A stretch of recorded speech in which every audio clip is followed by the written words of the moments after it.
Hello, kamusta tayong lahat? Nagpapasalamat ako kay Almighty Father and Jesus Christ for the forgiveness of sins. Dahil si Almighty Father lang at saka si Jesus Christ ang pwedeng magpatawad ng kasalanan ng mga tao. Sila lang, wala nang iba. Dahil si Almighty Father, He is our God, our Creator. And Jesus Christ, He is also our God and our Redeemer. Kaya, ang ating tatay, si Almighty Father, at saka si Jesus Christ, sila ang nagpapatawad ng mga kasalanan natin. Kaya kung magdadasal tayo, kay Almighty Father, at saka kay Jesus Christ, through the power of the Holy Spirit. Dahil ang Holy Spirit, pinadala ni Jesus Christ para sa atin. Diba ang sabi niya nung bago siya mag-ascend into heaven, ipapadala niya ang Holy Spirit para hindi tayo parang naging orphan na walang kasama. So kasama natin ang Holy Spirit. Simula pa nung pagkakit ni Jesus Christ, pinadala niya ang Holy Spirit sa atin. Hanggang ngayon, nasa sa atin ang Holy Spirit. Hindi man natin nakikita ang Holy Spirit ngayon, gumagawa ang Holy Spirit sa atin. Sa buhay natin. Siya ang nagbibigay ng kalakasan sa atin. Ang Holy Spirit ang nagbibigay ng gifts at ng fruits. Kaya tayo ay marunong umunawa sa kapwa-tao, no? Love, joy, peace, forbearance, kindness, gentleness, and self-control. Faith pa pala, no?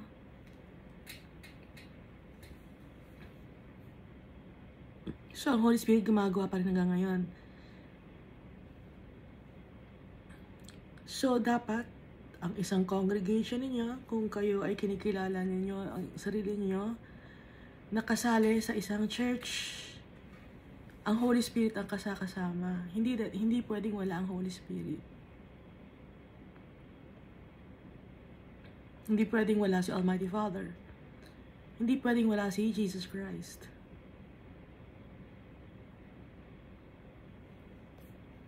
Alam niyo yun, di ba? So, dapat pag uma-attend kayo sa congregation niyo, when you talk about Jesus' love, the Almighty Father's love for us, nararamdaman niyo ang Holy Spirit na gumagawa sa buhay natin, araw-araw. So, pag nagpe-pray, ganun din. Hindi pwedeng wala ang Holy Spirit.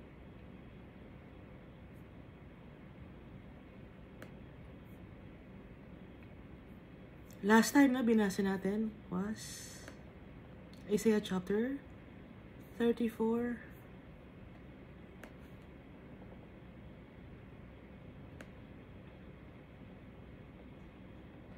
So dito tinatawag lahat ng mga nations, lahat ng race, lahat ng klase ng tao. Mayaman na mahirap, kahit anong itsura, may disability man o hindi, kahit anong kulay ng balat, lahat tinatawag.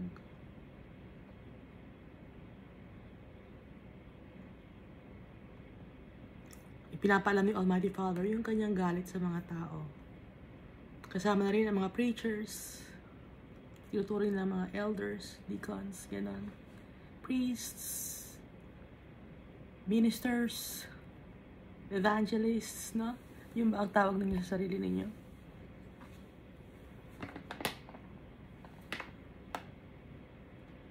Kung sa sarili ninyo, ganoon ang tawag ninyo. Kay Almighty Father, isa lang ang tawag niya, mga anak niya. At kung hindi tayo sa Kanya, kanino kayo? No?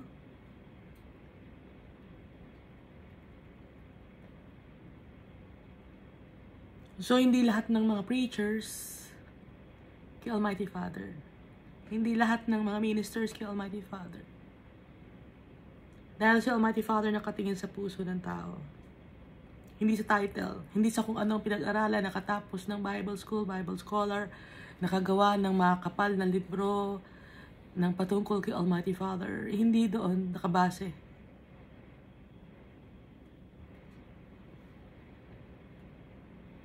Hindi nakabase kung sikat ka. Dahil pantay-pantay ang tingin sa atin ni Almighty Father. At tinitingnan niya ang puso ng mga tao. Hindi sa kung saan ang achievements mo. Kung yumaman ka ba o hindi.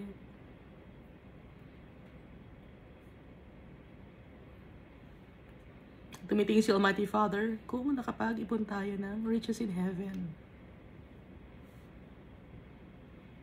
Hindi riches sa buhay. Hindi riches dito sa mundo na to.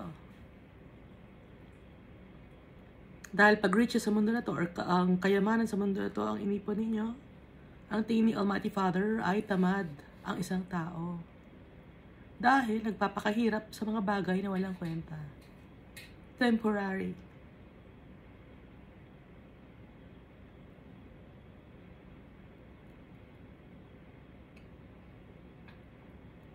Ang mahirap yung yung makapasok in heaven. Mahirap yun. Hindi madali makapasok sa heaven. Pinipili ni Almighty Father.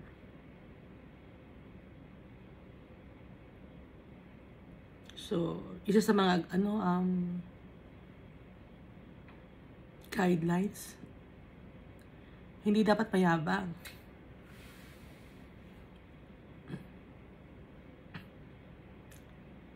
So, lalapit tayo kay Almighty Father na may pagpapakumbaba. Hindi dapat mayabang. Hindi mo sasabihin, Lord, marami akong mga na-share sa mga tao, ng mga souls, kaya sila nakakilala dahil sa akin. Sasabihin ninyo, di ba? Kung kayo ay minister, preachers, hindi mo may pagyayabang yun.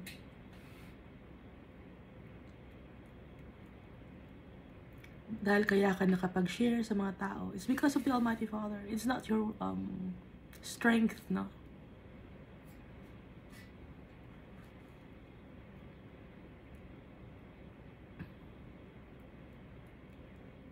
Kaya pagkausap natin ng hari, ang tatay natin, tahimik lang tayo. Siya ang nag-check ng puso ng bawat isa sa atin.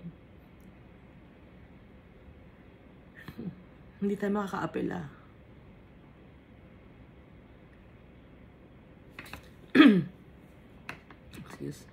For the indignation of the Lord is against all nation.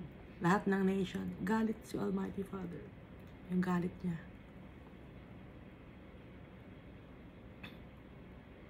And his fury against all their armies. Lahat ng mga tao. Dahil sa kasalanan. Slaughter. Buong mundo. Buong nation.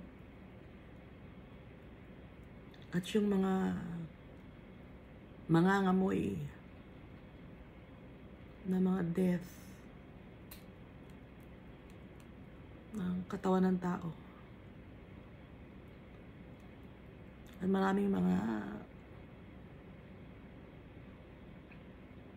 so magkakasama yon yung death, no? Merong mamamatay kay Almighty Father, at yung mga mamamatay naman na iba ay hindi kay Almighty Father. Sabay-sabay, great harvest.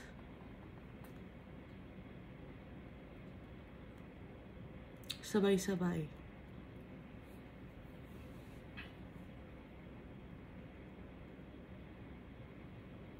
Kaya yung the sword of the Lord is filled with blood or life, overflowing with fatness or kasalanan, with the blood of lambs and goats. Oh? Alam naman natin, di ba? Lambs symbolizes the followers of Christ, mga lambs. At yung goats ay mga wicked people. So pareho, sabay. Hindi tayo angat kay Jesus. Sabihin, ay hindi, nasa ako nasa rapture. Hindi ako makakasali dyan. Sasabihin ninyo. O kung buhay ka pa, no? Pero walang rapture kasi, I'm sorry ha. Binubukas ko yung mata ninyo, walang rapture. Ginamit yun or ginawa lang yun ni Darby. Hindi ko alam ang reason niya kung bakit siya gumawa ng gano'n katuruan. 1800s niya itinuro yun sa mga tao. Sa mga Christians. Hindi natin alam, baka takot si Darby ng time na yon. Or baka hindi ito nabasa. No? Hindi tayo sure eh. Kung ba't niya naisip yun. Kasi wala naman dito yung rapture, yung caught up. Kasi kung rapture yun, dapat nakalagay rapture. Bakit caught up at iibahin natin ang pangalan? Bakit iniba niya ang ni Darby ang pangalan?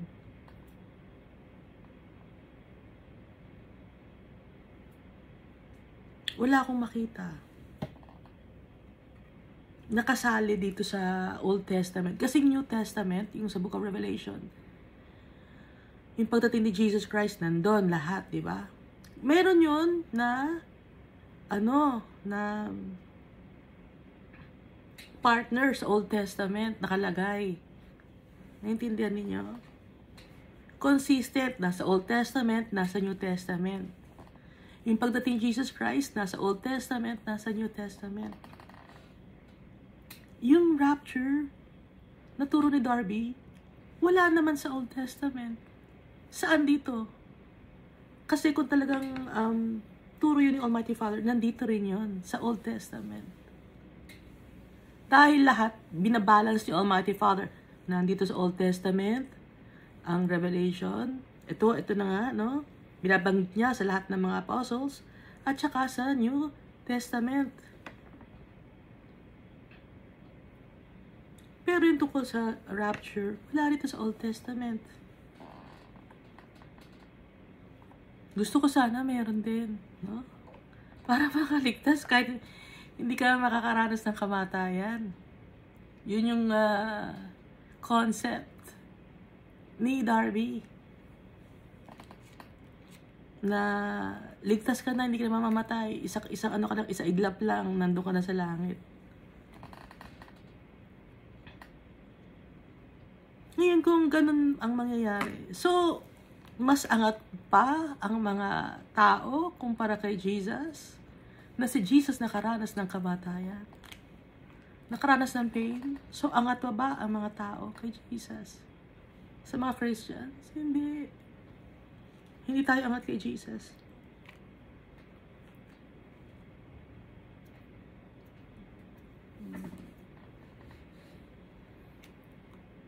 Tanggalin natin yung maling katuroan na yun.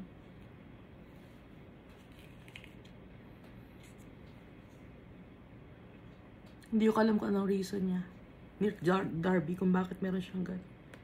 Pero dito sa Old Testament, sa binasa natin kay Ezekiel, kay Zechariah, kay Daniel, at saka dito kay Isaiah, wala ang rapture.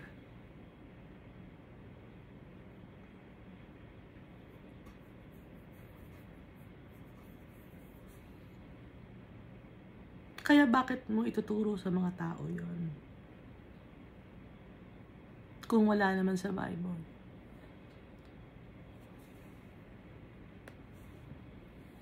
Hindi tayo gagawa ng mga bagay na kwentong lang, walang basehan, no? Ang nagturo ay si Darby. Tapos, saan niya kinuha yun? Yun lang, ang isang verse lang na yun ang kanyang pamantayan. Samantalang, yung buong Book of Revelation, andito, sa Isaiah, Zechariah. Andito, binabanggit. Pero walang rapture. At wala rin nakalagay na rapture sa Book of Revelation. Ha?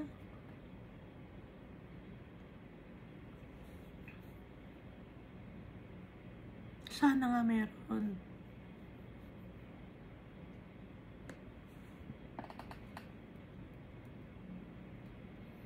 Kasi pero ang binabanggit dito, with the blood of lambs and goats, ibig sabihin, followers of Christ at yung mga unbelievers. Yung sword ni Almighty Father, punong-puno ng dugo or life, no, na walang life, overflowing with fatness or sins or kasalanan, with the fat of the kidneys of rams. So, binanggit natin dati, di ba, na pag nag-offer yung mga high priests kay Almighty Father, itong ino-offer, mga fats, ng livers, kidneys, no? Kasi yun ang madumi. Natutuwa si Almighty Father sa amoy. Pag ino-offer ng mga high priest yun, binibigay ng mga tao yung mga animals sa mga high priest, tapos yung mga high priest naman ang nag-offer kay Almighty Father.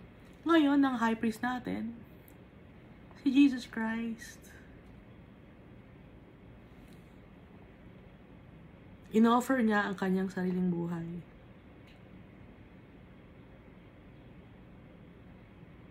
Kahit wala siyang kasalanan. Hindi siya umangal. Hindi siya nakipag-away. Hindi siya nag-reason out. Teka, bakit ako ang gaganituhin niyo? Hindi. Walang ginawang mali si Jesus Christ. Kaya siya ang ating judge. Sa Book of Revelation na mangyayari sa future. Hindi natin alam kung kailan yon.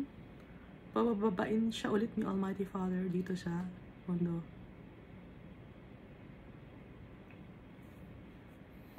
At yung mga taong pinatay na to, no? The great slaughter in the land of Edom. Edom symbolizes yung mga tao na dahil lang sa konting pera, ibinenta na yung pagkatao, ibinenta na yung dignidad, morality. Yung katotohanan, ibinenta na, sinungaling na.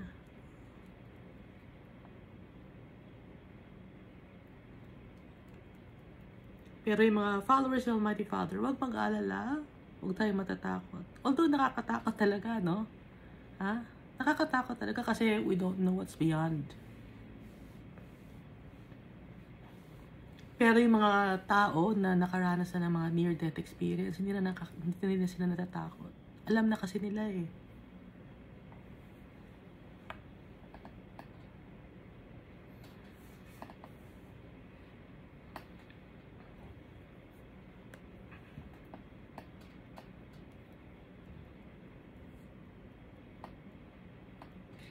So, maraming mga tao ang mawawala sa day of the Lord's vengeance.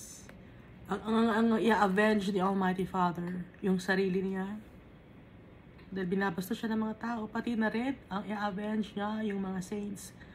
Yung mga tao na persecuted by this world.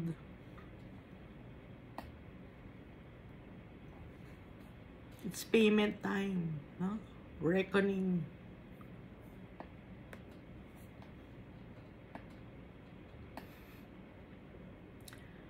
So, pag ang mga tao na wicked, namatay,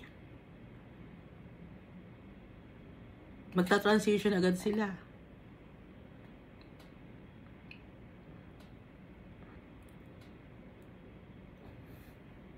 Imbis na streams ang makikita nila, or kung saan man sila malulugmok, no? Imbis na streams ang makikita nila, ang makikita nila ay pitch darkness. Tapos, mainit. Maramdaman nila. Brimstone.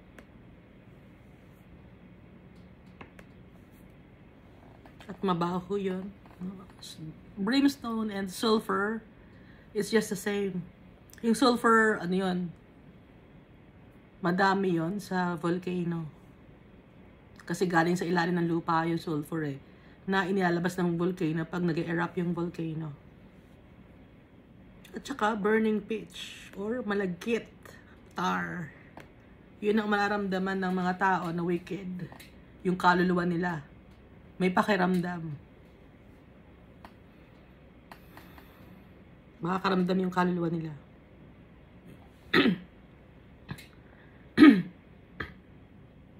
Excuse.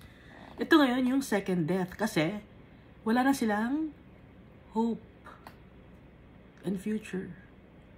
So this is the second death ng mga wicked people. Hindi man mamamatay yung kanilang soul, Pero death na rin yun, kasi wala nang pag-asa. Yun na magiging pakiramdam nila. Kahit sigaw sila ng sigaw, hingi sila ng hingi ng tulong, walang tutulong sa kanila. Hindi natatapos ang apoy doon. At yung apoy na yon ay ang naglalagay ng nagpapalakas ng apoy na yon ay ang hininga ni Almighty Father. Si Satan wala siyang kayang gawin. Akala nyo, may bahay kami, meron kaming impyerno. Hindi kaya ni Satan gumawa ng impyerno. Wala siyang kayang gawin. Ang kaya lang gawin ni Satan, impluwensyahan yung tao. I-manipulate ang tao, lokohin ang tao, magsinungaling. Yun ang kaya niyang gawin. Pero kung gagawa siya ng mga out of nothing, hindi niya kaya. Wala siyang, kahit sa mundo na to inaangkin niya, hindi niya kayang gawin. Wala siyang kayang gawin. Kundi imanipula tayo. Ipakita yung mga magagandang bagay. Tayo naman ngayon bilang mga tao, ang ganda nga ng bagay na to, o sige, okay to sa akin. Yayaman ako, sisikat ako. Magiging powerful ako. Doon, tinatempt ni Satan ang mga tao. Yun ang kayang gawin. Pero yung sasabihin ng mga tao, bibenta ko yung kaluluwa ko sa darkness. May mga taong ganun. Paano may bibenta yung kaluluwa mo sa darkness? Hindi naman ikaw ang may-ari ng kaluluwa mo. Si Almighty Father may-ari. Kaya niloloko ni Satan. Manloloko, sinungaling. Father of all lies nga, di ba? Kaya, pag sinungaling, sunod-sunod na yon ng kasalanan. Maliit lang na kasalanan yung sinungaling lang yun. Lumalaki. Ngayon, kaya lumaki si Satan, naging Leviathan, naging dragon. It's because of us. Pinalaki natin siya. In-encourage natin siya. Tayo may kasalanan.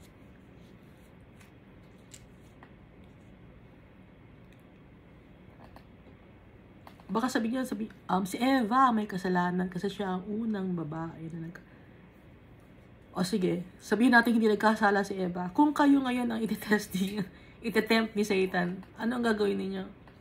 Di ba bibigay kayo? Itetempt kayo? Ngayon pa lang, di ba? Sasabihin, papayapanin kita. Okay agad. Okay, sige, yayaman pala ako. Okay agad, di ba? Ha? Kaya wag nasisihin si Eva. No? Kasi kung ngayon lang, kung wala kasalanan ng mga tao na tapos ngayon ka, ikaw ang itetempt. Di ba bibigay ka rin? Kasi ututo ang tao. Madaling maloko. Hindi matalino ang tao. Sasabihin lang ni Satan, hindi, ang tali-talino mo. Alam mo, ang galing-galing mo. Ang tali-talino mo. Ikaw ngayon, lalaki na agad. Uy, oo nga, ang galing-galing ko. Ang tali-talino ko, Ako talaga matalino talaga. O yan, arrogance na yan. Yun lang ang sinabi sa'yo ni Satan, naniwala ka. O yun na, kasala ka na. No? Ha? Kaya wala tayo dapat may pagmamalaki, no? Papakumbaba lagi kay Almighty Father. So, yung apoy sa impyerno, hindi mawawala yun. Pati yung usok, hindi mawawala. From generation to generation, it shall lie waste. No one shall pass through it forever and ever. Walang makakaligtas. Walang makakalusot. Walang makakagawa ng tunnel. Gagawa ako ng tunnel, makaligtas ako ng impyerno. Walang ganon. So, ang kasama doon, pare-parehong mga tao, mga wicked. Pelican, bakit pelican? Malaki ang bibig, kain ng kain, swapang, greedy. Porcupine, nananakit ng tao. Nanakit ng feelings ng tao. Kasi di ba matutusok-tusok yung katawan ng porcupine? And then ano yung owl? Sa darkness yon, no? Gumagawa ng kasalanan sa dilim. Nag-ooperate in darkness. And the raven, trickster, manloloko, at nag-hold ng grudges. So, kung nag-hold ka ng grudge or meron kang hatred sa puso mo, kahit sabihin mo na hindi Christian ako, pero you have hatred in your heart, hindi mo napapatawad yung tao, kahit gaano katagal na nagngingit-ngit ka pa sa galit, kahit sabi mo pa na marami ka na ibigay sa simbahan nyo, sa congregation nyo, sa organization, kung merong ngit-ngit sa puso mo or inggit, sa impyerno ka. So, yung mga tao sa impyerno, may emptiness, no? Walang hollowness yung heart nila. At confused sila. Tataka pa sila, ba't sila nandun? Kaya sigaw sila ng sigaw. Hingi sila ng hingi ng tulong. At hingi sila ng tulong sa kung sino ang mayaman, kung sino rito makakatulong, sino ang mga ano dito. Wala. Pantay-pantay, nandun mayaman, mahirap. Pare-pareho. All will suffer. Nilagay sila ni Almighty Father doon. To be tormented. Forever and ever.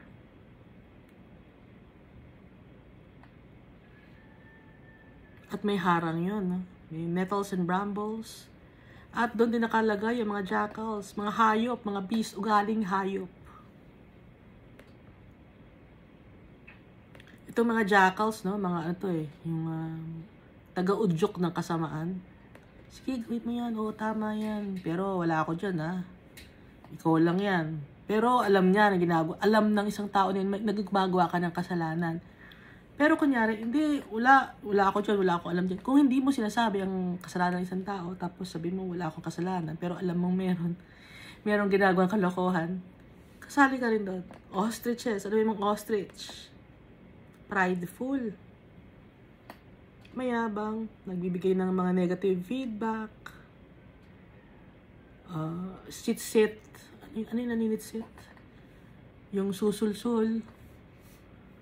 Ng, oo, tama, mali naman talaga siya eh.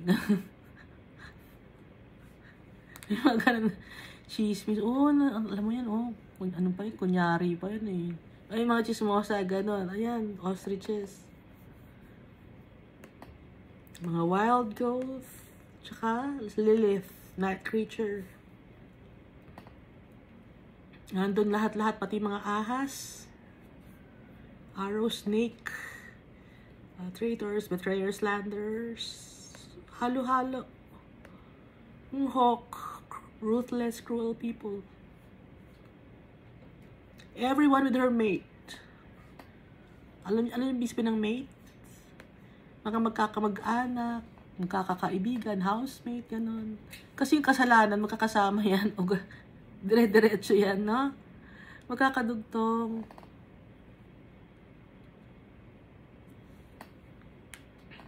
Una mo na mainggit ka. Pag nainggit ka, nagnasa ka na. Pag nagnasa ka na, unti-unti ka na magpaplano ng kasamaan. Pag nagplano ka ng kasamaan, gagawin mo na, nanakawin mo na. Pag ninakaw mo na, magsisinungaling ka na naman uli. Hanggang sa nakapatay ka ng tao. Hanggang sa nagdroga ka na. Dire-diretso.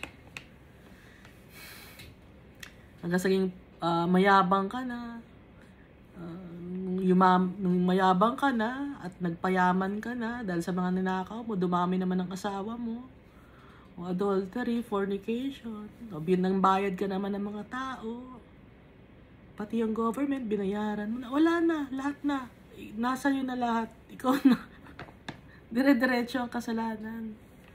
Kaya lumaki si Lucifer.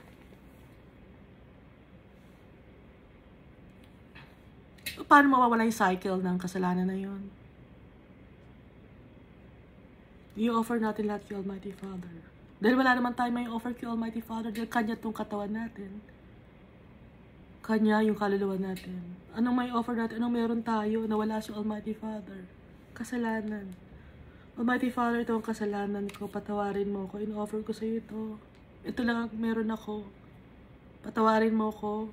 Linisin mo ko para hindi na ako ulit makagawa ng kasalanan. Dahil lahat ng nasa akin ay iyo. Ang isip ko ay iyo. Ganon. Baka sabihin nyo kasi, ay kaya lang pala makakalapit kay Almighty Father dahil sa kasalanan. Dapat magkaroon ako ng kasalanan. Hindi ganon. Kundi yung pagpapakumbaba. Dahil lahat naman talaga ng tao, makasalanan. Ngayon kung hindi mo i-admit na makasalanan ka, prideful ka. Kung sasabihin mo, hindi yung kapitbahay namin makasalanan yun nanunuro ka pa ng ibang tao na may kasalanan. Kung gano'n ang gagawin, may kasalanan mo rin yun. Bakit nanunuro ka pa ng ibang tao? Kasalanan din yun. Ha? Hindi mo ina-admit yung kasalanan mo, nanunuro ka pa. Naging dalawa na ang kasalanan mo. Padami ng padami, no? Kaya, sa nakasulat sa book ni Almighty Father, dito sa Bible, not one of these shall fail. Pag nagsabi si Almighty Father, final yon. Lahat gagawin ni Almighty Father. Faithful siya, Almighty Father, sa atin, at faithful siya sa kanyang salita. Faithful din siya sa kanyang sarili. Ganun yung ugaling tatay natin.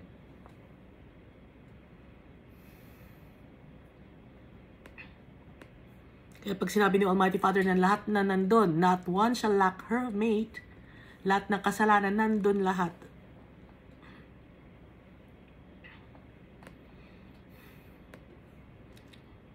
Kahit mga chismosa.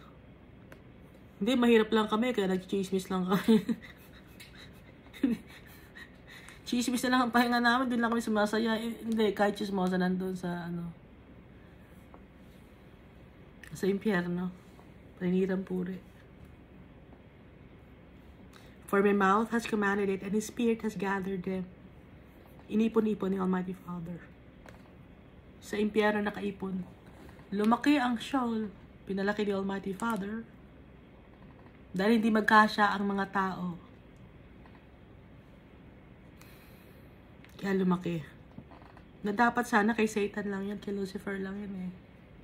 Pero dahil yung tao, sinunod si Lucifer, sama-sama na doon, kasama nila. Si Lucifer, sa impyerno, doon sa malagkit, sa pitch tar. Alam niyo na yung pag gumagawa ng asfalto sa kalye, di ba malagkit yun na kulay itim na mainit? Ganon. Di ba pag dadaan yung kotse, tapos hindi pa tuyo yung asfalto, durog yung yung gulong ng kotse na uupod or nalulusaw, no? Kasi sobrang init yon at malagkit. Kaya nga nagiging yung kalye, di ba? Asfalto. Kasi dumidikit yun sa kalye, tapos nagda-dry.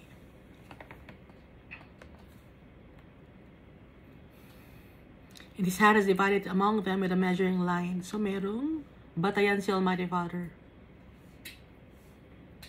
They shall possess it forever, from generation to generation. They shall dwell in it. Andon, forever and ever. Iba-iba ang mga trabaho ng mga tao na nasa Sheol.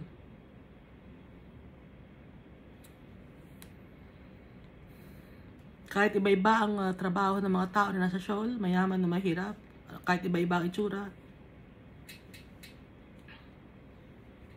Pero ang mga kasalanan ng mga tao pare-pareho. Doon lagi umiikot, no? Gusto niyo bang banggitin natin ito mga kasalanan?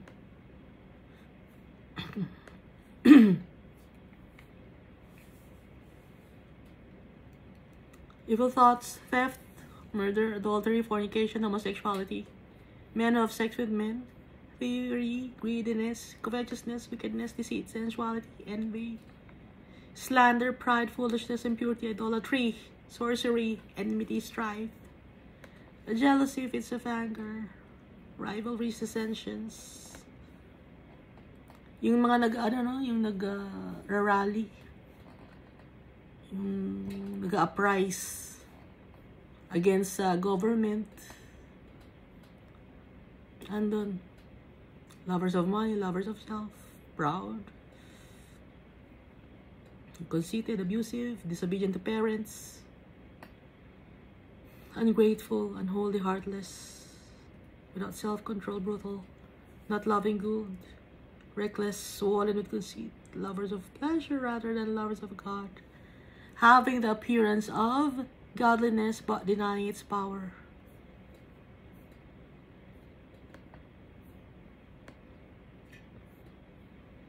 Dito tayo sa Isaiah, no? Chapter 35. The wilderness and the wasteland shall be glad for them. In the desert shall rejoice and blossom as the rose. Ito naman, iba naman to.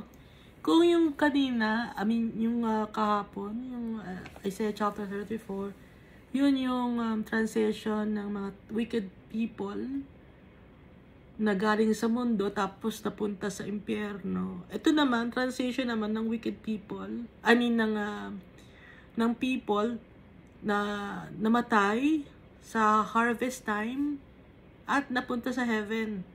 So, dalawang klase, no? Yung lambs, yung goats kanina pinag-usapan natin. Ito naman yung mga lambs.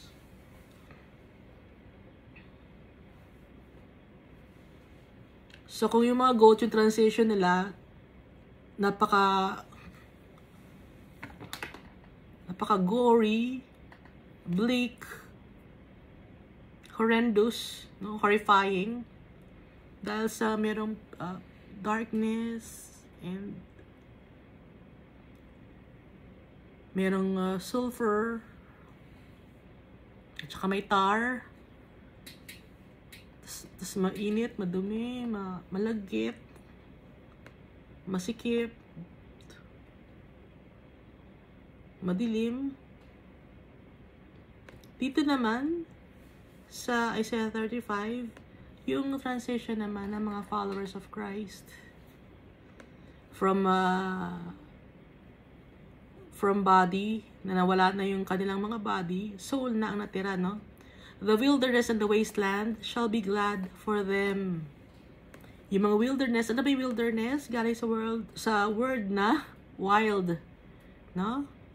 So yung wilderness, hindi na siya uninhabitable, kundi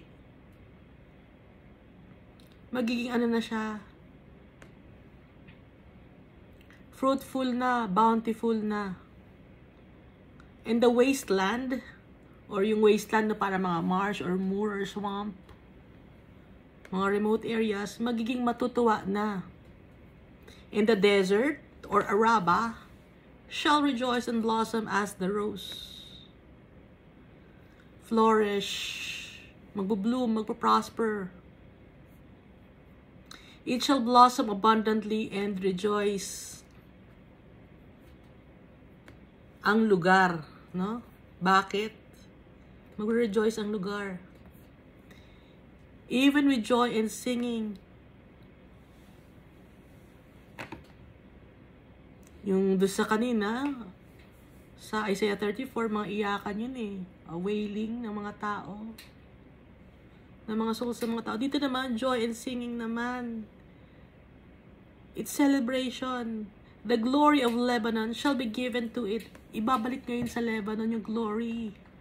Yung gloriousness, the excellence of Carmel and Sharon, yung garden, yung orchard, at saka yung fertile land, magpo-flourish na naman. Kasi, nung bago nito, yung chapter 33 yata, nabasa natin ito, Carmel and Sharon, no? Naging barren or wasteland. Dito, nagpo-flourish na naman. They shall see the glory of the Lord, the excellence of our God. Dahil makikita ang gloriousness ni Almighty Father at ang kagandahan, no, ni Jesus Christ makikita dito ng mga tao, ng soul nila. Kaya hindi pwedeng makasama ang body natin sa heavenly kingdom kasi madumi yung katawan natin. Ang pwede lang na nakapunta sa heaven na katawan is Jesus Christ kasi hindi siya nagkasala. Tayo, madumi ang katawan natin. Bakit natin dadalhin sa heaven? Bakit dadalhin yung Almighty Father? Hindi dadalhin doon. Kasi yung preaching about the rapture, ang naiwan, damit. No? Excuse. Maraming damit ang naiwan. Hindi ganun. Hindi pwedeng dalhin yung katawan natin. Okay? So, ano ang dadalhin? Yung soul. Kasi yung katawan natin madumi. Ha? Ang dami ting mga bibig natin. Ang dumi ng bibig natin. Dadali mo ba sa langit yun? Hindi. Yung soul lang. Ha?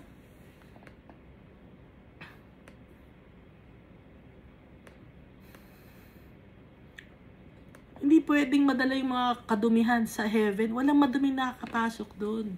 Ang nakapasok lang doon ng katawan ay kay Jesus dahil siya lang ang malinis. Kaya ang makakapasok sa atin ay ang soul natin. Dahil ang soul natin ay magiging malinis. Dahil pinalinis ni Jesus Christ. Because He redeemed us by His blood. So, they shall see the glory of the Lord, the excellency of our God. Strengthen the weak hands. Palalakasin ang mga may hinaang kamay. And make firm the feeble knees. Yung mga wobbly knees. Bakit?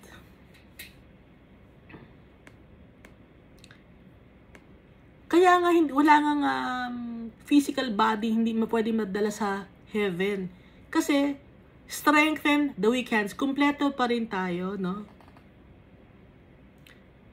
Pero, yung physical body, wala. Yung soul natin. Okay?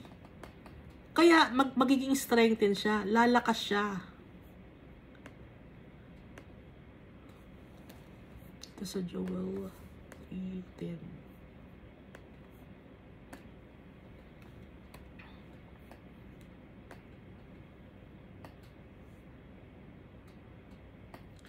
Joel 3:10, beat your plowshares into swords and your pruning hooks into spears. Let the weakling say, I am strong. So, palalakasin ng ating mga weak hands, pati yung mga feeble knees natin na wobbly knees, magiging, malakas din, firm. Say to those who are fearful-hearted, be strong, do not fear. Behold, your God will come with vengeance, with the recompense of God. He will come and save you. Kasi ang mga tao, takot. Kahit Christian, syempre takot. Kaya, pinagsasabihan tayo, be strong, do not fear. Behold, your God will come with vengeance. Ipagtatanggol tayo ni Almighty Father. Kaya wag tayong matakot. Sa harvest time, with the recompense of God, He will come and save you. Pero yung katawan natin, syempre, hindi pwedeng madala in heaven. Only our souls. Then the eyes of the blind shall be opened. So, pag nag-transition na ang tao from body, no? Dahil yung, limbawa, bulag ang isang tao. Or malabo ang isang tao. Pag nag-transition na siya, from the body, na magiging soul na siya, makakakita na siya. And the ears of the deaf shall be unstopped. Dati siyang bingi, hindi na siya naging bingi. Pag nakuha na ni Almighty Father yung soul, perfect na. Wala nang disabilities. Naiintindihan niyo? Kasi yung katawan natin, weak tong katawan natin. Kaya yung soul natin walang disabilities. Ha? Kaya hindi pwede madala ang katawan natin in heaven. Dahil madumi, imperfect. Kaya nga di ba pag nag-offer ng mga sacrifices kay Almighty Father, puro mga perfect yung ibinibigay sa kanya ng mga animals. Walang mga pilay na animals. Walang ganon. Kasi nga, kay Almighty Father, importante sa kanya perfect. No? Perfection. Kaya yung soul natin, perfect yun pag nakuha na ni Almighty Father. Kaya nga, yung mga eyes na mga bulag, makakakita na. Yung mga bingi ay hindi natitigil sa kakadinig. Perfect na. Then the lame shall leap like a deer. In the tongue of the dumb, sing. Excuse. For waters shall burst forth in the wilderness, and streams in the desert. I-renew ni Almighty Father yung strength ng mga tao. Pati yung mga dumb, makakakanta na. Perfect na, hindi na siya pipe. 4 waters shall burst forth in the wilderness. Ano ibig sabihin nun? Water symbolizes eternal life, and streams in the desert, blessings. Yan. Okay? So, ang ganda ng pagkakatransition ng soul ng mga followers of Christ, no? From body to soul na kay Almighty Father, compared sa body na soul na papunta sa impyerno. The parched ground shall become a pool. Yung dating dry land, magiging madami ng water, plentiful, and the thirsty land springs of water. In the habitation of jackals where each lay, there shall be grass with reeds and rushes. Wala nang mga jackals. Dating pinamumugaran ng mga jackals, wala na. Anong nagsisimbolize sa jackals nga uli? Animal to, no? Or beast na mga sinungaling. Wala nang mga sinungaling. Wala nang kasalanan. Wala na lahat. Wala na mga imperfections. A highway shall be there and a road, and it shall be called the highway of holiness. And doon, meron tayo makikitang road doon. Daan. No? Highway of holiness, or daan papunta sa holiness. Papunta kay Almighty Father. The unclean shall not pass over it. Pag madumi, hindi makakadaan doon. Yung katawan natin, hindi makakadaan. Kasi unclean yung katawan natin eh. Kahit yung mata lang natin, di ba, tumingin tayo ng masama sa kapwa-tao. Kaya wala makakapasok ng mga flesh doon. Dahil madumi ang katawan natin. So, ano ang makapasok? Ang soul natin. But it shall be for others, whoever walks the road, although a fool, shall not go astray. Kahit hindi madunong ang tao, kung saan ang punta niya, kasi nga, bago lang, no? Hindi maliligaw. Hindi tayo maliligaw. Kasi alam natin na papunta yun kay Almighty Father. Walang mag-lost, no? Hindi sila ma-off track. Dahil yon ay papunta kay Almighty Father. No lion shall be there. Walang mga leon. Ano ba yung mga leon? Baka sabihin nyo, akala ko ba ang lion symbolizes Jesus Christ, the Lion of the tribe of Judah? Kagaya na binabanggit ko dati, depende sa context ng binabasa. Huh? Dito, ang binabanggit na lion dito ay mga predator. Walang mga predator in heaven. Walang evil people or yung mga tao na gusto maghari-harian, walang ganon. Walang mga prideful people in heaven. Kaya dito pa lang, magpapakumbaba na tayo sa tatay natin. Kaya nga pinapractice na tayo dito, pinaperfect tayo dito sa mundo. Tinuturuan tayo ni Almighty Father ng lessons. So yung mga trials and tribulations natin, those are our lessons na dapat may pasa natin. Minsan mabagsak tayo. Mabagsak tayo, no? Pero binibigyan tayo ng chance si Almighty Father. Dadaan ulit tayo sa lesson na yon. In another form naman, para, naiintindihan niyo ba ako? In another form, dadaan ulit sa ganong lesson. Halimbawa, prideful ka. O, nung time na hindi ka nakapasa, prideful pa rin. Ikaw, no? And then after some time, madadaanan mo ulit yung ganong lesson, yung ganong trial sa buhay mo. Pero, marunong ka na. Natuto ka na. Kaya, magiging humble ka na. Magpapakumbaba ka na. Matututo dapat tayo sa lahat ng mga bagay na dumadaan sa buhay natin. Hindi yung dumadaan lang sa buhay natin ang baliwala lang. Na gusto lang ni Almighty Father na hayaan tayo na masaktan. Hindi dahil sa ganun. Kundi tinuturoan niya tayo ng lesson. Naiintindihan niya ba? na dapat bawat mga pinagdadaanan natin, natututo tayo. Nagmamature tayo, hindi lang dahil sa dumaan lang yun, tapos wala lang. Kasi anak tayo ng Hari. Anak tayo ni Almighty Father. Creation niya tayo, kaya dapat natututo tayo.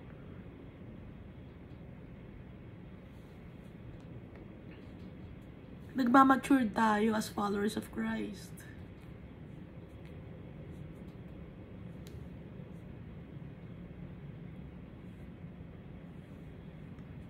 Yung ugali natin, ano, pwede ka rin, ano nun, yung, hindi magbago ang pagkatao mo. Pero, yung, mababago ka dapat sa ikabubuti ng characteristics mo bilang isang Kristiyano.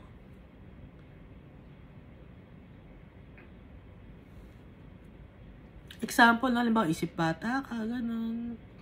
Pero wala ka namang ginagawang masama, yung pakikitungo mo sa tao. Pero, kapag kailangan mo nang magdesisyon,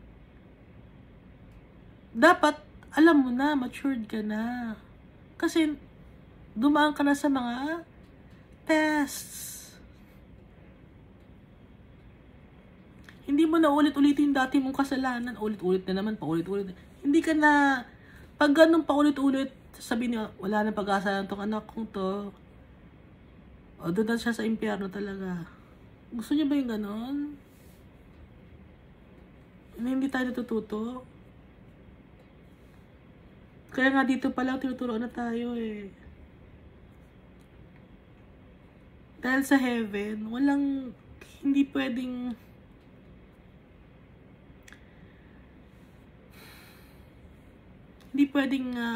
paulit-ulit na lang. Dahil sa heaven, wala na makakapasok na kadumihan. Kaya mahirap makapasok sa heaven. Kaya dito pa lang, maging na tayo, aware na tayo sa kung anong gusto ni Almighty Father at kung anong ayaw niya.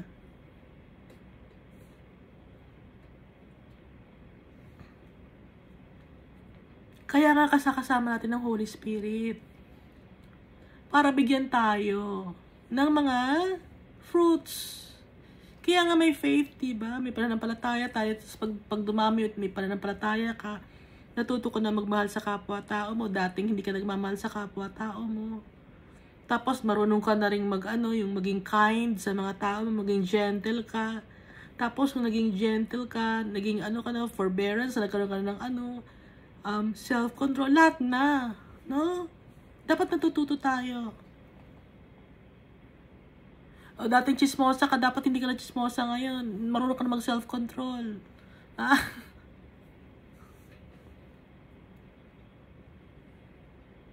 Dating inggitera ka, ngayon hindi ka na inggitera.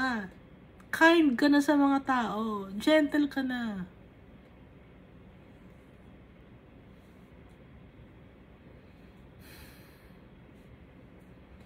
Yun, hindi yung tinanggap ko na si Christ, ano na nangyari? Wala nangyari sa'yo, chismosa ka pa rin. Naninira ka pa rin ng tao. Ano yun? Kung tinanggap mo si Christ sa buhay mo, iba ka na. Kung tinanggap mo si Christ sa buhay mo, nasa iyo na yung Holy Spirit. Kung nasa iyo na yung Holy Spirit, nandiyan na sa iyo yung fruits of the Holy Spirit. Kaya kung wala sa iyo yung fruits of the Holy Spirit, may problema sa iyo. Walang problema kay Almighty Father. Ikaw may problema. Bakit? Ayaw mong magbago eh. Ayaw mong isipin. Ayaw mong mabago yung puso mo. Ayaw mong i-control yung sarili mo.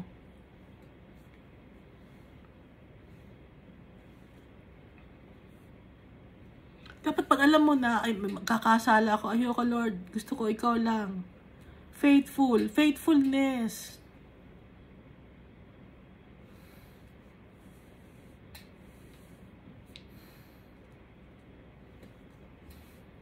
Hindi yung tinanggap mo si Jesus tapos wala lang, ganun ka pa rin, chismosa ka pa din,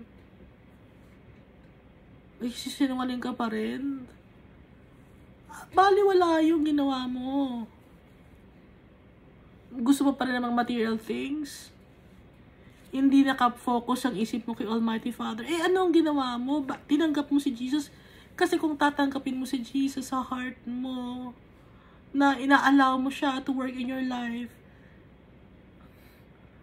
kung ina-allow mo siya, dapat ikaw din, i-allow mo siya, no? Na, pag sinabi sa ni Almighty Father, ni Jesus Christ, huwag ka na mag-chismis, pigilan mo na yung sarili mo mag-chismis. Pinaka-basic yung chismis. O covetousness, naghahangat, yung kapitbahay namin, may bagong TV.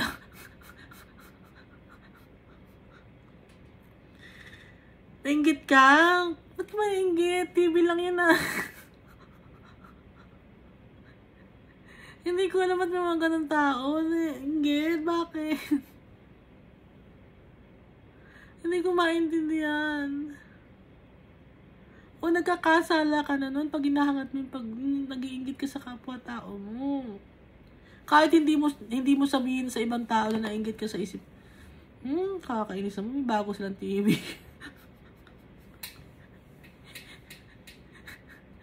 TV lang kinainggit na. Yung ganong bagay, ha? Huwag ganun ano.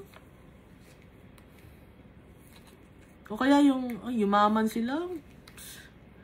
Kaya lang yumaman yan dahil nanalo lang yan sa loto. Inggit yun. Ano yung naghahangat ganun? Thank you, Jesus, nala sila. That's good, no? Para sa buhay nila yun. Makatulong sila. Ganun, magiging masaya ka. Hindi yung ganung iinit ang ulo mo. Nanalo sa loto yung kapitbahay mo. Nainggit ka. Wag ganon, na. Iba-iba ang plano ni Almighty Father sa buhay natin.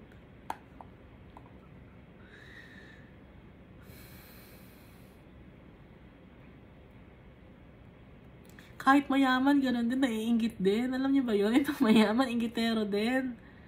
Akala niya mga mahihirap lang naiinggit. Hindi, pati mayayaman. Ano siya, yung kotse namin, luma na to, last year binili to, nakakaasar naman yung kanila bago ang bili, So, mas bago sa kanila ng 1 year, sa atin, luma na. Ganun mga inggit na mga mayayaman.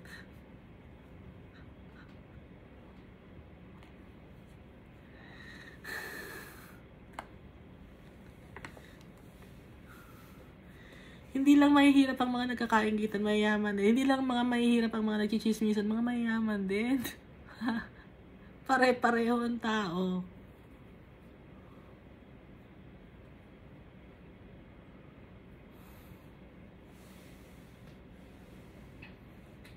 Ay, nakapag-travel sa kanya. Mag-travel din kami. Gano'n. Inggitan. Huwag gano'n, Nakatingin si Almighty Father sa puso natin. Dapat natututo tayo. Maging masaya tayo para sa kapwa-tao natin. Pag gano'n na ugali natin, magiging masaya tayo sa kapwa-tao natin. Natutuwa si Almighty Father. I-bless ka ni Almighty Father. Di mo ba alam yun? At kahit hindi tayo bless ni Almighty Father, matutuwa tayo dahil alam natin na yung soul natin may bahay for all eternity with the Almighty Father and Jesus Christ. Yun.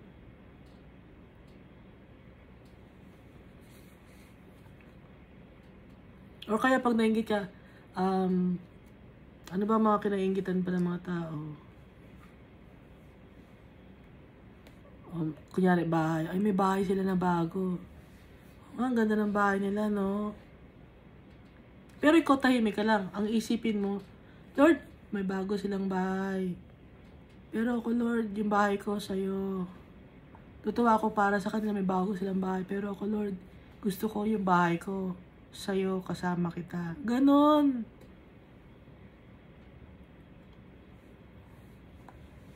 Hindi yung mag-iinggitan. Pag nag-iinggitan, andun ka sa impyerno, kasama mo, ang lagkit doon, mainit.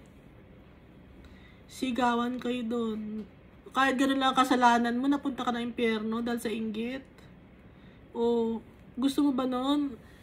Pag tinanong ka, ba't ako napunta sa impyerno? Ay, daling gitera ka eh.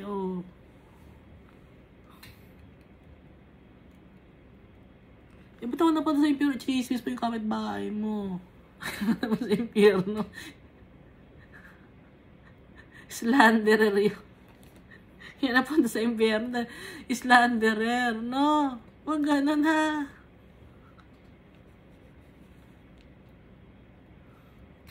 Dahil yung kasalanan na yun, pag maliit yun, palaki na ng palaki yun.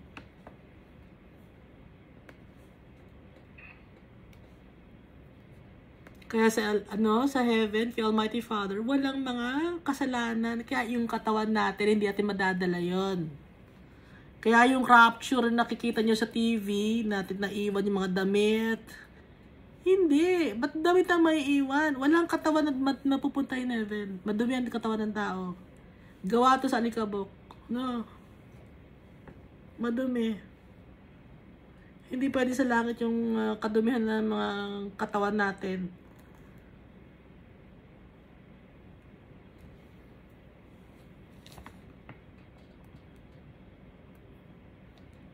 At saka yung, di ba, syempre, marami tayong imperfections, no?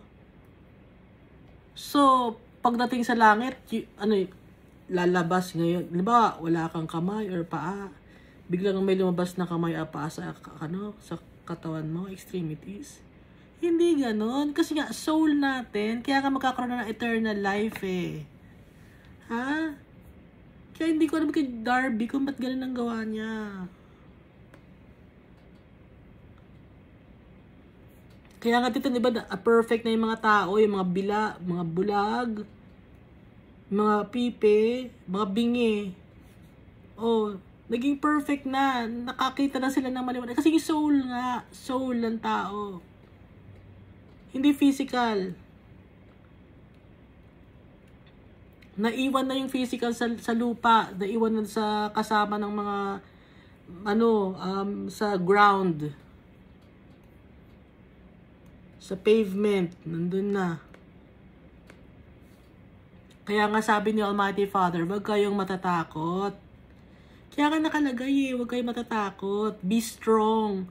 Do not fear. Oh.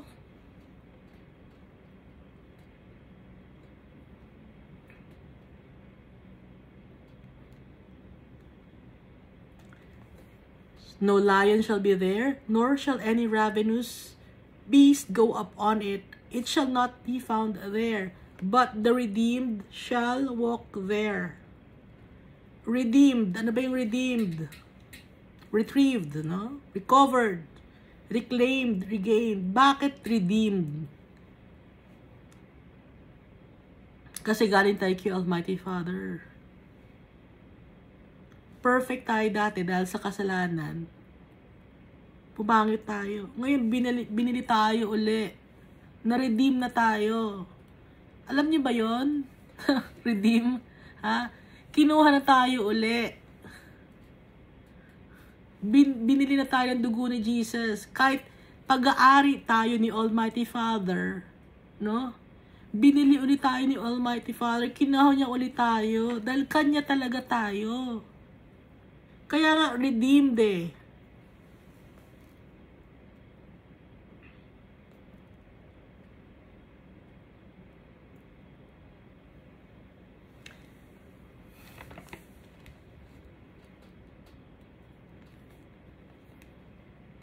Galing tayo kay Almighty Father lahat, no?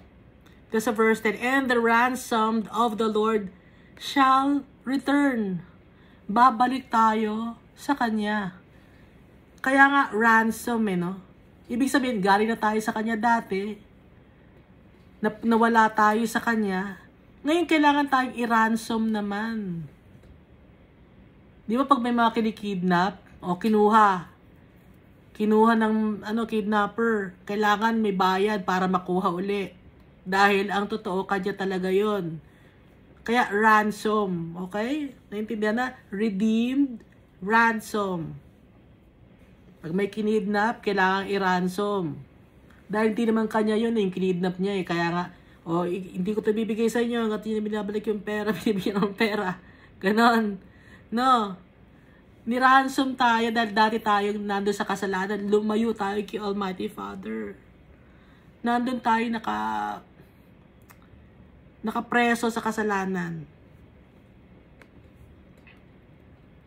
Nakatali tayo sa kasalanan. Kailangan tayong i-ransom, bilhin uli, kunin uli, i-redeem.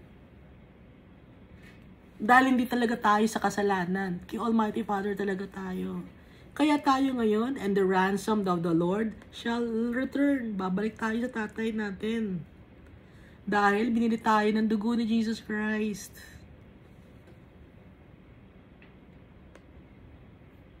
And come to Zion with singing. So, masaya na tayo in heaven. Bakit ganon? Masaya tayo in heaven. Kasi kasama na natin yung totoong family natin. Yung real family natin. Yung totoong tatay natin. With everlasting joy on their heads. Bakit everlasting joy on their heads? Joy on their heads means peace of mind. They shall obtain joy and gladness. Ano naman? Binanggit na everlasting joy on their heads, and they shall obtain joy and gladness. Joy on their heads, peace of mind. They shall obtain joy and gladness. Yun naman yung heart natin, satisfied and contented na. Dahil nandun na tayo, nakabalik na tayo sa tatay natin. And sorrow and sighing shall flee away. Yung kalungkutan, at saka yung malakas na buntong hininga, yun yung sighing yun, di ba? Mawawala na yun. Yung hindi tayo makahinga dahil sa kalungkutan, sa iyak, sa pagdadalamhati, sa pighati, no? Mawawala na lahat yun. Dahil mapapalitan nyo ng joy on our heads, peace of mind, at saka joy and gladness, which is heart natin. Kontento na tayo at satisfied tayo. Dahil kasama natin yung tatay natin. So, paano mangyayari to? Mapupunta tayo sa tatay natin kung na-ransom tayo or na-redeem tayo. At na-ransom na tayo, di ba? Ginawa na ni Jesus ang lahat-lahat para sa atin. Binigay niya yung kanyang buhay para sa atin. Ibigay ni Almighty Father yung kanyang anak na perfect at hindi nagkasala. At si Jesus naman, ibinigay niya yung kanyang buhay kahit nandito siya sa mundo, naging tao siya, na-experience na lahat ng pain and sufferings, trials, tribulations, pati temptations, experience ni Jesus Christ, pero never siya nagkasala. Kaya, siya yung perfect sacrifice. Kaya, na-redeem tayo. Na-ransom tayo. Ngayon, paano tayo, yung iba bang mga tao, hindi na-ransom yun? Hindi ba na-redeem yun? Ang kakawin natin yun is to choose God. To have faith in Him.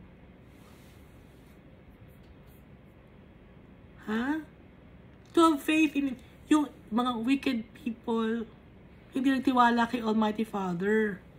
Wala silang faith in God. And, ano bang nakalagay? Takot sila. Coward. Takot silang magutom. Takot silang mamatay.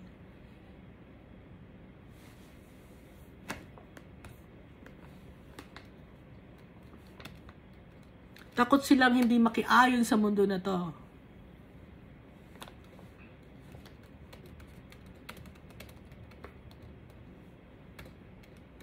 Kasi yung mundo na to is hindi kay Almighty Father, no?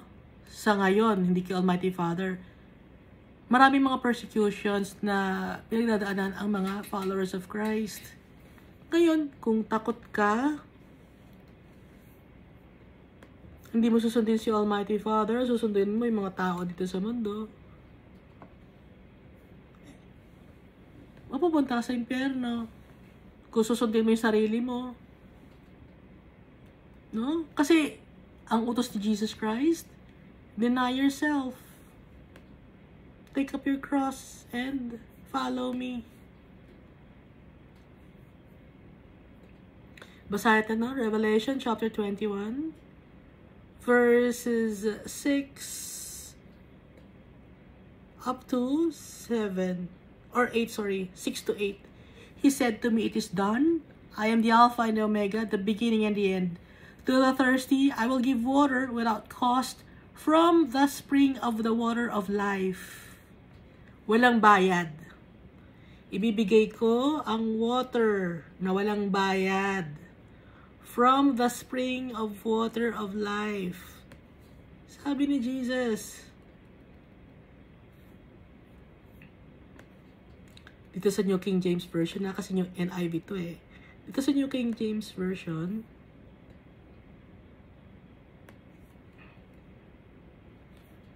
and he said to me, it is done. I am the Alpha and Omega, the beginning and the end. I will give the fountain of the water of life. Fountain. Hindi nauubusan. Of the water of life freely to him who thirsts. Walang bayad. Kung sino nauuhaw. He who overcomes shall inherit all things, and I will be his God, and he shall be my son.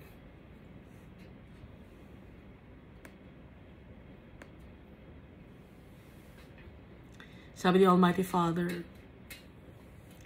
Baka sabi niyo, bakit son lang? Kasi, in heaven, walang gender tayo. Ha? Hindi natin kailangan magpadami in heaven. Kaya lang tayo may gender is to multiply, to procreate. Dito sa mundo. Pero, pag sa heaven na tayo, hindi natin kailangan yon. Kaya walang gender in heaven. Kaya kung sino man makakapag-overcome ng mundo ito, ang ma-inherit niya, si Almighty Father, at ang lahat ng bagay. He who overcomes shall inherit all things, and I will be his God, and he shall be my son. But the cowardly, mga duwag, ayaw sundin si Almighty Father. The unbelieving, hindi rin niwala, walang faith. The abominable, gumagawa ng karumal-dumal. Murderers, pumapatay ng tao. And sa mind, pwede ka rin pumatay ng tao, no? Sexually immoral. Hindi mo asawa, pinapatulan mo. Fornication, adultery, homosexuality, men having sex with men. Pati babae sa babae, no? Sorcerers. Pag sorcerers, nakikipag-usap ka sa mga demons, sa mga tao, sa akala mo na tao na namatay na pero totoo, those are fallen angels. Idolaters, sumasamba ka sa mga Diyos-Diyosan, sa mga charms, sinasamba mo, tao. Ano ba bang sinasamba? Pera, sinasamba mo. Sarili mo, sinasamba mo. You know? Iba-ibang klaseng idolaters to, no? And all liars shall have their part in the lake which burns with fire and brimstone, which is the second death. Kaya, yung mga naka-experience ng first death, na kay Almighty Father na, hindi na sila makaka-experience ng second death. Kasi ang second death na tinutukoy dito ay yung sa impyerno. Sa lake of fire and brimstone. Yun ang second death. Ang first death, yung body natin mawawala, no? Soul lang ang matatanggal, mapupunta kay Almighty Father, babalik sa kanya ang soul natin. Yun ang first death. Yung first death naman ng mga wicked people, ganun din. Matatanggal din yung kanilang body at soul lang matitira. Pero, yung kanilang soul, dahil wicked sila, ay nang maniwala kay Almighty Father, magpupunta ngayon sa impyerno. Or sa lake which burns with fire and brimstone. Yun naman ngayon ang second death. So, alam na natin, ano, na ang mga wicked people may second death. ang mga followers ni Christ, walang second death. First death lang. Death of the body, but not the soul. Kasi, ulitin ko, yung second death, yun yung pupunta yung soul ng tao sa impyerno. Kaya tinatawag na second death yun, wala nang hope. Wala nang future. Kahit buhay yung soul niya na nakakaramdam ng pain and suffering, nararamdaman niya yung init, yung lagkit, yung ingay sa impyerno, since wala nang pag-asa, second death ng matatawag yon. Dahil for all eternity yon. Naintindihan na natin, ano? Ako na nakakaintindi ba? Sinasabi ko. Sana naiintindihan ninyo, no? Mama, naiintindihan mo, mama? Mama, naiintindihan mo, mama? Kaya dapat, para hindi tayo magkaroon ng second death, anong gagawin natin? Para hindi tayo makapunta sa second death? Ano ang iiwasan natin?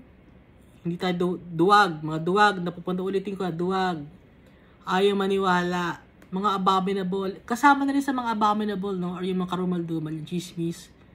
At paninirang pure. At saka yung covetousness, slandering. At saka yung nagra-rally, yung mga ganon, yung nag-umaalsa sa government. Murderers, no? Sexual immoral, sorcerers, idolaters, and all liars shall have their part in the lake which burns in fire with fire and brimstone, which is the second death. So, yung makaka-overcome ay makaka-inherit ng lahat ng bagay at mapunta kay Almighty Father. Ang may inherit niya, eternal life with the Almighty Father, pati ang pag-rule with Jesus in heaven. No more pain and suffering. Ang dami mga perks and benefits. Pag kay Almighty Father, ano ang pipiliin ninyo? Ang mabuhay sa mundo na ito na komportable ka, na makikiayon ka sa mundo na to. Ang mabuhay dito sa mundo na to, ng para kay Christ at kay Almighty Father at sa Holy Spirit. At ang kapalit naman ay eternal life in heaven. So, ano ang pipiliin mo ngayon? Dapat meron kang wise decision making. Ano yung wise decision making? Ang pipiliin mo, si Almighty Father, kasi yun ang eternal life eh. Doon gaganda ang buhay natin. Eternal life. Ulit ko, no? At aalagaan tayo ng tatay natin doon. Pampered tayo ng tatay natin. Dahil sa kanya tayo galing. Babalik tayo dapat sa kanya. Siya ang nakakalam na lahat. At saka, didikit tayo sa powerful. Di ba mahilig kayong dumikit sa mga powerful people? Sino ang totoong powerful? Ang tatay natin, si Almighty Father. Hindi lang sa mundo na to, kundi doon sa heaven pa. At kung powerful si Almighty Father, powerful din si Jesus Christ dahil binigay ni Almighty Father ang kanyang power kay Jesus Christ. Yung gloriousness niya, ibinigay niya kay Jesus Christ dahil si Jesus Christ na the builders rejected has become the cornerstone. Nag-elevate si Jesus Christ. Nung nireject siya ng mga tao, tapos pinatay siya at nabuhay magmuli, hindi siya nagkasala. Natuwa si Almighty Father sa kanya. He was elevated. Kaya, kapantay na ni Almighty Father, si Jesus Christ. Kaya nga, di ba, nagpapatawad si Jesus Christ ng kasalanan ng tao. Siya nagpadala sa Holy Spirit dito sa mundo. Para sa atin. Mapapadala ba ng mga prophets ang Holy Spirit? Hindi. Mapapadala ba ng mga apostles ang Holy Spirit sa mundo? Hindi. Sino magpapadala? Ang Diyos. Sino ang Diyos? Si Almighty Father. Si Jesus Christ. Kasi pantay-pantay sila. Pinadala ni Almighty Father, si Jesus Christ. Si Jesus Christ, pinadala naman niya yung Holy Spirit. Kasi iisa-isa 3-in-1 sila. Dahil iisa sila ng hangarin. Iisa sila ng goal. Iisa sila ng puso.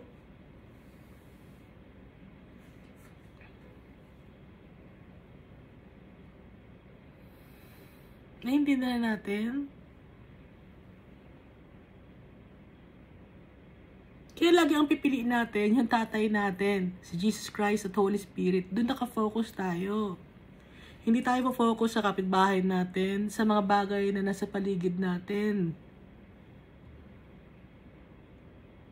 Ang laging tingin kay Jesus Christ. Kay Almighty Father.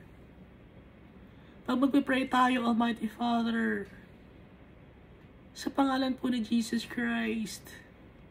Ganon. Kahit ano ang sabihin ng tao sa atin, wala tayong pakialam. Huwag natin pansinin, no? Kung may naninira man sa atin, kung may nagagalit man sa atin. Hindi. Wala yun. Si Almighty Father, siya may hawak ng buhay natin. Siya may hawak ng future. Siya may hawak ng mundo. So, ano ang masasabi ng tao sa atin? Ano ang ikakatakot mo sa mga tao?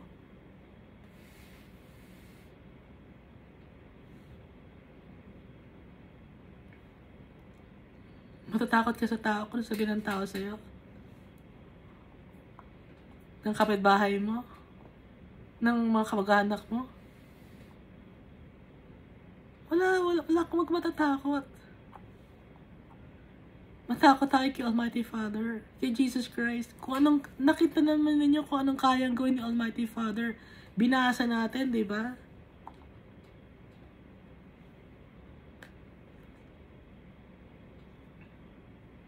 Magpasalamat tayo sa tatay natin. Powerful siya. Pati si Jesus Christ. Kahit makasalanan tayo, tanggap tayo ng tatay natin na powerful. Gusto niya tayong bumalik sa Kanya. Kahit napakadami ng kasalanan natin. Marami tayong mga tao na sinira ang buhay. Sinira natin ang buhay ng tao. Tanggap tayo ng tatay natin kahit ano pa man. Nakapatay ka ba ng tao?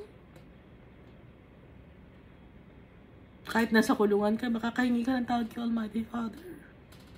Mapapatawad ka ni Almighty Father. Kung yung tao hindi nagkapagpatawad, hindi ka pinatawad ng mga tao. Pero si Almighty Father, papatawarin ka. Ganon kabait. Kung hindi man ikaw labas ng kulungan, ano? Kung sino man nasa kulungan dyan, hindi ka makakalabas ng kulungan. Forever ka na nasa kulungan. Reclusion perpetua ka na. Pero yung pag namatay na yung katawan mo, yung kaluluwa mo na, pupunta kay Almighty Father. Huwag tayong matatakot. Dahil yung katawan natin, nagde-deteriorate talaga to. Luluma to eh. Nababulok, babaho. Hindi perfect yung katawan natin. So, wag natin alagaan masyado na, hindi katawan ko to, kailangan. Hindi perfect ang katawan natin. Dahil sa kasalanan. Dating perfect. Pero dahil sa kasalanan, hindi na perfect.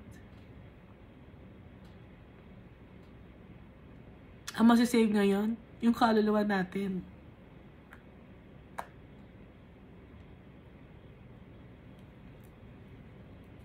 Babalik na sa tatay natin. So, yung may mga disabilities,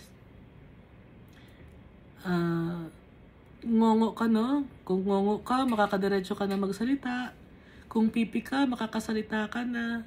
Kung bingi ka, makakadinig ka na, hindi ka na magiging bingi. Kung bulog ka, makakakita ka na.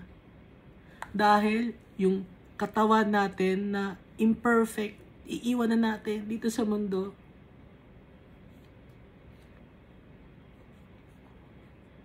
Kung matanda ka na, no? Mahirap ka ng gumalaw, kumilos, bedridden ka na. Huwag kang mag-alala. Dahil yung soul mo pupunta kay Almighty Father. At pagdating kay Almighty Father, hindi tayo matanda. Hindi tayo matanda. Iba ang itsura natin. Perfected na. Dahil nagtiwala tayo sa tatay natin. Mahal na mahal niya tayo.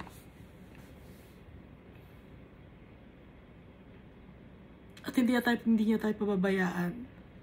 Ipinaglalaban tayo ng tatay natin. Matagal lang yan tayong pinaglalaban. Tayo lang ang tumitigil sa paglalaban no? Nakikiayon kasi tayo sa mundo na to. Pero ang tatay natin, ipinaglalaban tayo. Hindi siya tumitigil ng pagmamahal sa atin. At binibigyan pa niya tayo ng chance. Sa ngayon, may chance tayo. Hindi natin alam ang bukas. Pero ngayon, may chance tayo ngayon. Kaya kung nagkakasala tayo araw-araw, hihingi lang tayo ng tawad kay Almighty Father.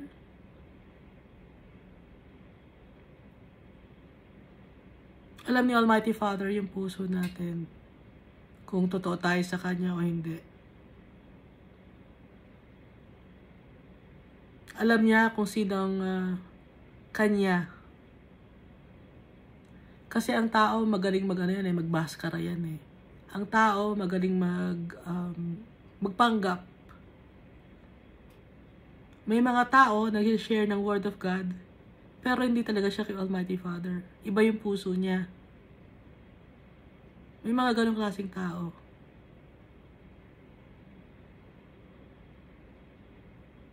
May mga tao na kunyari laging nasa congregation or nagpipreach about sa kabutihan ni Almighty Father, pero yung puso niya malayo kay Almighty Father. May mga ganong tao. Kaya hindi mo makikita sa panglabas na anyo. Tumitingin kaya to si Almighty Father, tumitingin sa puso natin.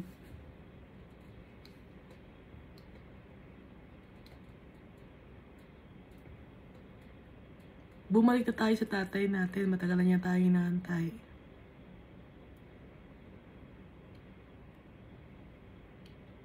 At mahal na mahal niya tayo.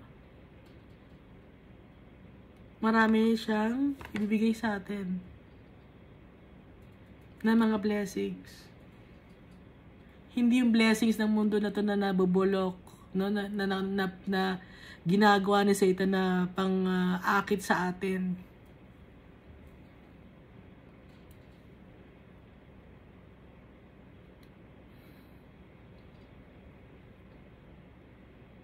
Lagi tayo maging thankful.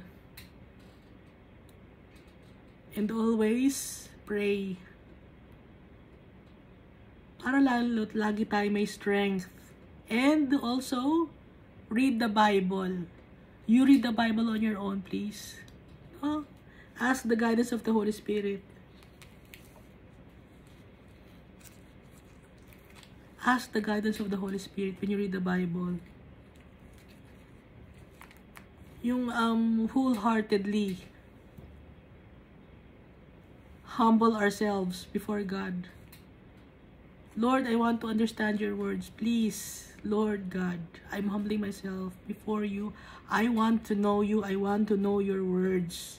I want to know the truth. God will never fail us. Thank you, and God loves us also.